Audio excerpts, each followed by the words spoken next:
નમસ્કાર વિદ્યાર્થી મિત્રો, અહીં તમે જોઈ રહ્યા છો ધોરણ નંબર 7 નું સેમેસ્ટર નંબર 2 નું આપણે વિજ્ઞાન વિષયમાં ચેપ્ટર નંબર 8 અહીંયા વનસ્પતિના પ્રજનન આપણે સોલ્યુશન કરવાના છીએ।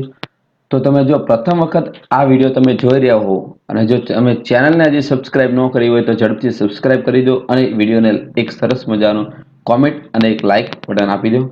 તો શરૂઆત કરીએ। આપણે જે ક્વેશ્ચન આપણે લખવાના છે તે પ્રશ્ન નંબર 5 કે એક બે વાક્યમાં ઉત્તર। પહેલો છે પ્રજનન એટલે શું? તો કે દરેક સજીવ પોતાનું અસ્તિત્વ ટકાવવા માટે પોતાના જેવો જ બીજો સજીવ ઉત્પન્ન કરે છે, આ ક્રિયાને આપણે પ્રજનન કહેવાય છે। બીજું, વાનસ્પતિક અંગોના નામ લખો તો તેમાં આવશે મૂળ, પ્રકાંડ અને પર્ણ। ત્રીજું, કલમ એટલે શું? તો કે ગુલાબ, ચંપાની ડાળીને ગાંઠથી કાપતા મળતા ટુકડાને આપણે કલમ કહેવાય છે। આ કલમને જમીનમાં રોપવાથી નવી વનસ્પતિ એમાંથી આપણે ઉગાડી શકાય છે। ચોથું, વનસ્પતિમાં ગાંઠ શું છે? તો કે વનસ્પતિમાં પ્રકાંડ, ડાળીના જે ભાગમાંથી પર્ણ ઉદ્ભવે છે તેને આપણે ગાંઠ કહેવાય છે। કઈ કઈ વનસ્પતિ કલમ દ્વારા ઉગાડી શકાય? તો કે ગુલાબ, ચંપો, મહેંદી, આંબો, આ બધી જ વનસ્પતિઓ।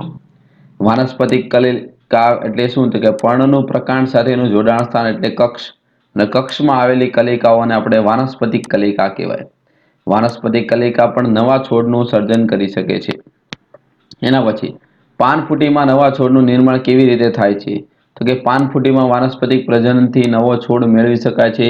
પાનફૂટીમાં તેના પર્ણની કિનારી પર કલિકાઓ આવેલી હોય છે।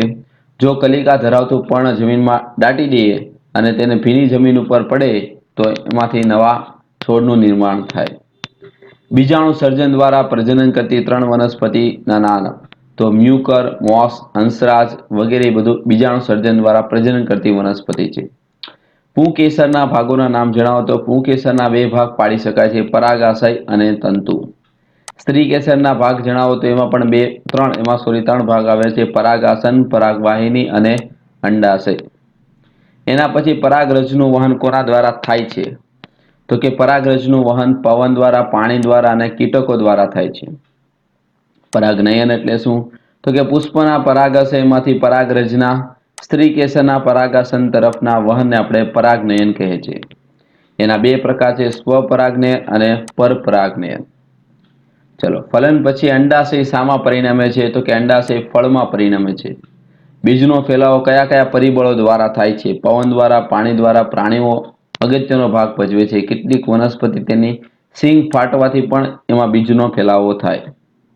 15મો ક્વેશ્ચન, સરગવો અને મેપલના બીજ કેવા હોય છે? તો કે સરગવો અને મેપલના બીજ પાંખોવાળા બીજ છે। આંકડો એટલે કે મદાર અને સૂર્યમુખીના બીજ કેવા છે? તો કે વજનમાં હલકા અને રોમમય હોય છે। નાળિયેરીના બીજ કેવી રીતે ફેલાય છે? કે નાળિયેરીના વૃક્ષ મુખ્યત્વે નદી કિનારે કે દરિયા કિનારે થાય છે।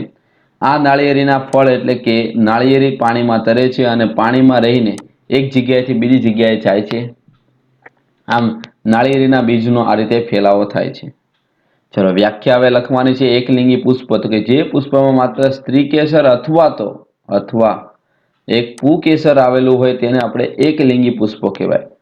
દ્વિલિંગી પુષ્પ તો કે જે પુષ્પો સ્ત્રીકેસર, પુંકેસર એમ બંને ચક્ર અંદર આવેલા હોય તેને શું કહેવામાં છે? દ્વિલિંગી પુષ્પો કહેવાય। ફલિતાંડ તો કે નરજન્યુ અને માદાજન્યુના સહયુગ્મનથી રચાતા કોષને આપણે ફલિતાંડ કહે છે।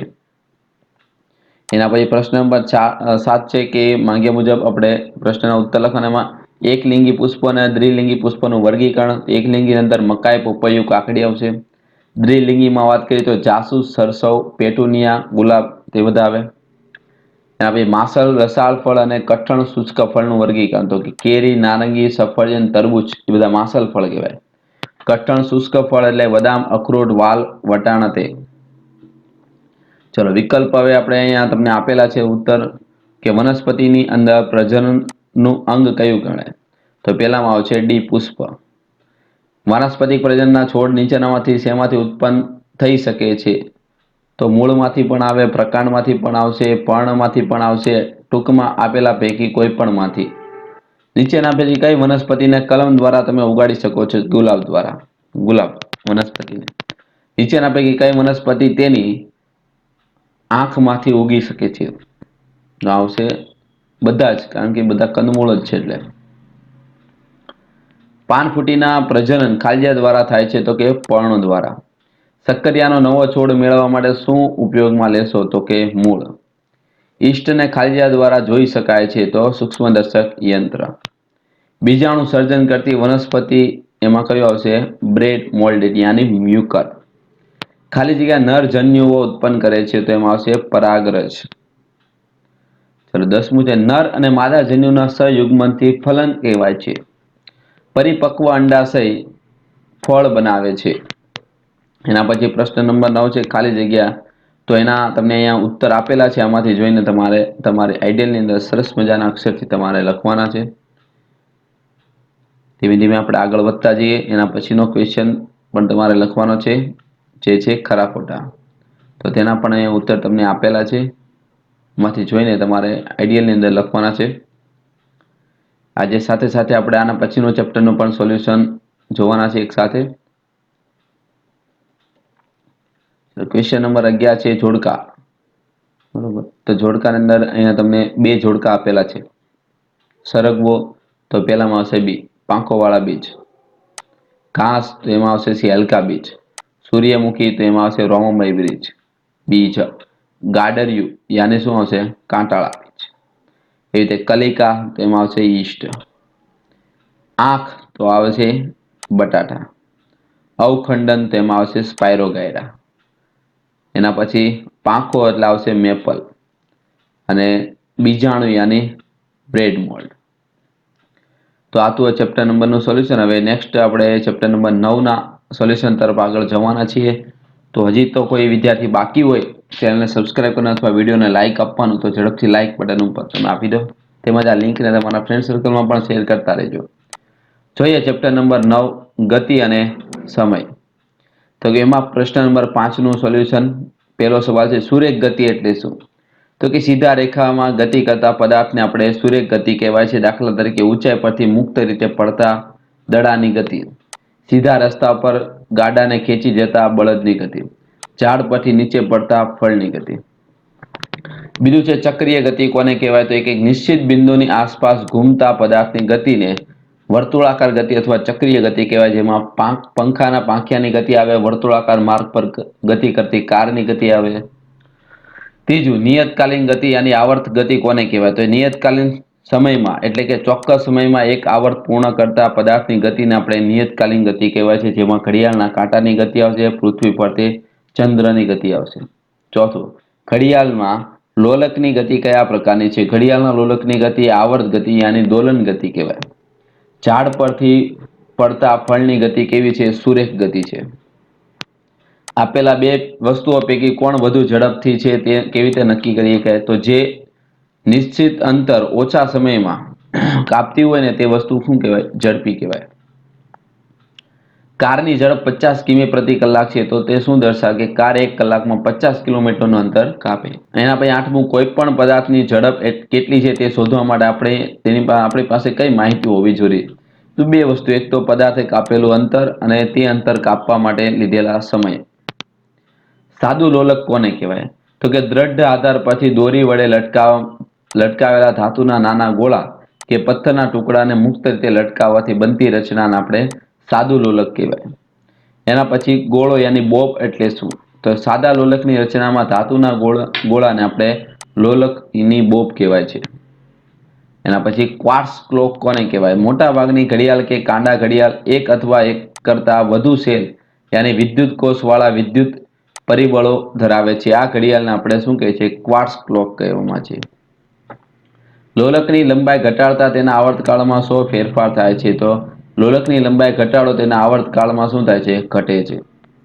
ઝડપના એકમ કયા છે? તો મીટર પ્રતિ સેકન્ડ છે, એ સિવાય મીટર પ્રતિ મિનિટ છે, એ સિવાય કિલોમીટર પ્રતિ કલાક છે. ચલો 14મું છે લોલકવાળી ઘડિયાળની શોધ પહેલા દુનિયાના જુદા જુદા ભાગોમાં સમયના માપન માટે વપરાતા સાધન કયા છે? તો કે છાયાયંત્રો છે, જળ ઘડી છે, રેત ઘડી છે, આ બધા સાધન. એના પછી 15મું રમતમાં વપરાતા સમય માપનના સાધન વડે સેકન્ડના કયા ભાગની ચોકસાઈ મેળવી શકાય છે? તો સેકન્ડના 10મા કે 100મા ભાગની તમે ચોકસાઈ મેળવી શકો છો. સ્પીડોમીટર એટલે શું? વાહન કેટલી ઝડપે ગતિ કરે છે તે દર્શાવતા સાધનને આપણે સ્પીડોમીટર કહીએ છીએ. અને સ્પીડોમીટરની ઝડપ છે કિલોમીટર પ્રતિ કલાક. ઓડોમીટર કોને કહેવાય? તો વાહને કેટલું અંતર કાપેલું છે તે દર્શાવતા સાધનને આપણે ઓડોમીટર કહીએ. આલેખના જુદા જુદા પ્રકાર જણાવો. તો 3 પ્રકારના આલેખ હોય છે. સ્તંભ આલેખ હોય છે, વર્તુળ આલેખ હોય છે અને રેખા આલેખ. પદાર્થની ગતિને રજૂ કરવા માટે કયા પ્રકારના આલેખનો ઉપયોગ કરવામાં આવે છે? તો અંતર વિરુદ્ધ સમયનો આલેખ દોરવા માટે રેખા આલેખનો ઉપયોગ કરવામાં આવે છે. કયા? રેખા આલેખ. એના પછીનો પ્રશ્ન નંબર 6 તમને વ્યાખ્યા આપેલી છે. એમાં પહેલું છે ઝડપ. તો પદાર્થે એકમ સમયમાં કાપેલા અંતરને તે પદાર્થની ઝડપ કહેવામાં આવે છે. બીજું છે અનિયમિત ગતિ. તો સૂર્યક પથ પર ગતિ કરતા પદાર્થની ઝડપ બદલાતી રહે છે, તો તેવી ગતિને આપણે અનિયમિત ગતિ કહેવામાં આવે છે. નિયમિત ગતિ કોને કહેવાય? તો કે સૂર્યક પથ પર અચળ ઝડપે થતી પદાર્થની ગતિને નિયમિત ગતિ કહેવાય છે. એના પછી લોલકનો આવર્તકાળ કેટલો છે? લોલકને એક દોલન પૂર્ણ કરવા માટે લાગતા સમયને આપણે લોલકનો આવર્તકાળ આપણે કહીએ.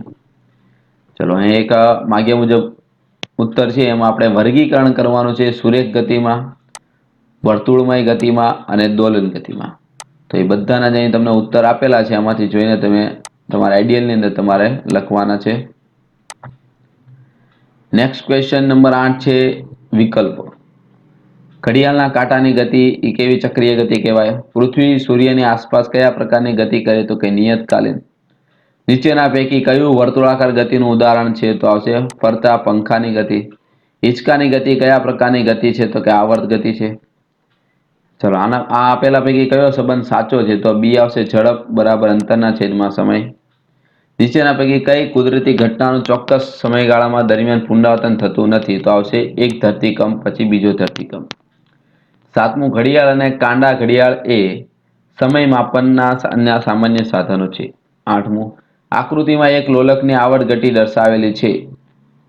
એમાં તમને એ થી તે લઈને સી સુધી ખસવા માટે લોલક દ્વારા સમય લાગે છે T1. સી થી લઈને ઓ સુધી જવા માટે T2 જેટલો સમય લાગે છે. તો હવે આ લોલકની આપણે સમય વિધિ ગણવાની છે. સમય વિધિ કેટલી આવશે તે તમારે મને જણાવવાનું છે. તેમાં આવશે ડી. 9મો સવાલ છે સાદા લોલકનો આવર્તકાળ કેટલો હોય છે? તો ભાઈ લોલકનો આવર્તકાળ એ બિંદુથી શરૂ કરીએ બી બિંદુ તરફ અને બી થી શરૂ કરીને ક્યાં આવશે? એ બિંદુ તરફ. એટલે જે સ્થાન ઉપર આવે તે સ્થાન ઉપર પાછો રિવર્સ પર એને આપણે મૂળ સ્થાન ઉપર આવે એ આવર્તકાળ કહેવાય. એટલે એ જવાબ બનશે. 10મું, સમય માપવા માટે નીચેના પૈકી શાનો ઉપયોગ કરી શકાય છે? તો સાદું લોલક. ઝડપનો મૂળભૂત એકમ કયો છે? મીટર પ્રતિ સેકન્ડ. એક દિવસ ખાલી જગ્યા સેકન્ડની હોય છે? તો કે ભાઈ 86,400ની. નીચેના પૈકી કયો ઝડપનો એકમ નથી? તો મીટર સ્ક્વેર પ્રતિ સેકન્ડ. એક વર્ષના ખાલી જગ્યા કલાક થાય તો 8,760. લોલકવાળી ઘડિયાળો પ્રચલિત બની તે પહેલા સમયના માપનમાં વપરાતા સાધનોમાં કોનો સમાવેશ થાય છે? તો એમાં આવશે અટક ઘડી. 1 નેનો સેકન્ડ એટલે 1 સેકન્ડનો કેટલામો ભાગ? અબજમો ભાગ. હવે એક કાર 15 મિનિટ સુધી 40 કિલોમીટર પ્રતિ કલાકની ઝડપે અને ત્યારબાદ બીજી 15 મિનિટ સુધી તે 60 કિલોમીટર પ્રતિ ઝડપે ગતિ કરે છે, તો કારે કાપેલું અંતર કેટલું થાય? એમાં આવશે 25 કિલોમીટર. 18મું છે બુજો 30 મિનિટમાં તેના ઘરેથી 3 કિલોમીટરની અંતરે આવેલી તેની શાળાએ ચાલીને જાય છે અને પહોંચવા પર તેને ખબર પડે છે કે શાળા બંધ છે. તે તેના મિત્ર સાથે સાયકલ પર પાછો આવે છે અને 20 મિનિટમાં ઘરે પહોંચે છે, તો સરેરાશ ઝડપ કેટલી થાય? તો હવે ગણતરી તમારે કરવી પડશે. 7.2 કિલોમીટર પ્રતિ અવર્સ જવાબ તમારો થશે.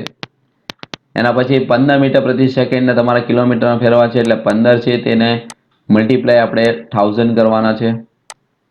કોઈ પણ 1000 અને ડિવાઈડ બાય આપણે 3600 કરવાના.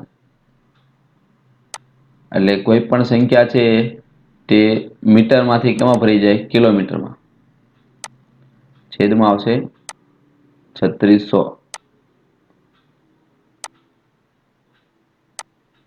સાદુરૂપ આપશો એટલે તમને 54 જવાબ મળશે.